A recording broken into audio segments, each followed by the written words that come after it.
Marta Pyrchala, Master and Teacher Reiki. Sacral chakra. It is responsible for your urinary and reproductive system. So, it has influence on health of your ovaries, uterus, bladders, and so on. It is responsible for your possibility of having children, with throat chakra, of course. So, if you have problems with urinary or reproductive system, it means that you have problems with your sacral chakra and you have to take good care for it.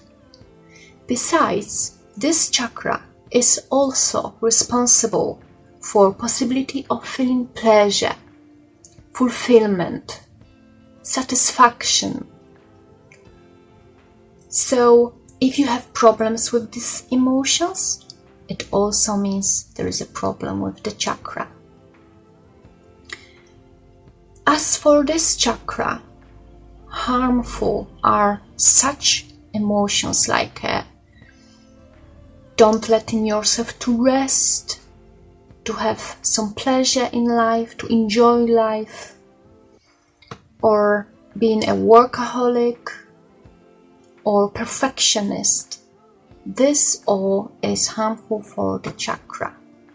So get rid of this, work to get rid of it, and give yourself some nice things in your life. This is for your health. This is for health of your sacral chakra. Thank you for watching. Subscribe, like and share. Bye.